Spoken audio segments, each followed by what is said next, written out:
Mga Lods, travel buddies, gusto nyo bang magpalamig ng hindi pumupunta ng Baguio o Sagada? Tara at samahan nyo kami ngayon sa aming rides patungong Infanta, Quezon. Maliligo kami sa Kakawayan Falls, isa sa mga dinarayo dito sa Infanta. Excited na ba kayo? Let's go! Pagpasok pa lang namin ng Tanay, Rizal, mararamdaman mo na ang lamig at makapal na fog na bumabalot sa buong paligid. Grabe! Halos zero visibility, pati lens ng camera ko lumabo na rin. Naiangat ko rin ang visor ko dahil wala na talaga akong makita.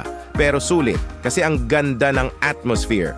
Kung nature lover ka at trip mo ang green scenery, this is the place to be.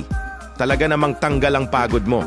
Tumigil muna kami sandali sa Santa Maria, Laguna para kumuha ng picture pang-update sa aming mahal sa buhay.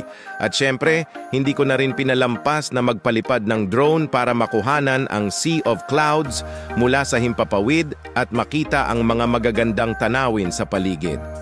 Nagpatuloy na uli kami sa aming paglalakbay.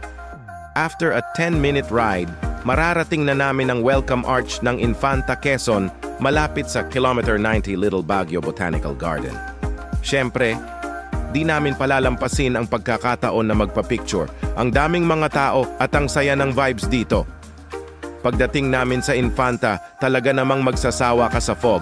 Hanggang sa pagdating namin sa Kakawayan Falls, balot na balot sa hamog ang buong paligid. Ang lamig! Halos nag-aalangan na nga akong maligo dahil sa sobrang lamig ng nararamdaman ko. Isa pang maganda dito sa Kakawayan Falls ay ang camping experience. Napakaganda ng lugar para mag-overnight stay. Meron silang mga camping spots na may breathtaking views.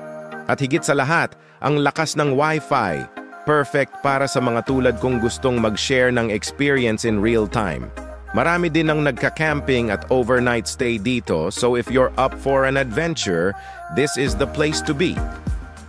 So that's it for today, Lods. Sana na-enjoy nyo ang ating trip papuntang Infanta, Quezon at ang aming experience sa Kakawayan Falls. Don't forget to like, comment, and subscribe for more travel adventures. Kita-kits sa susunod nating biyahe. Bye!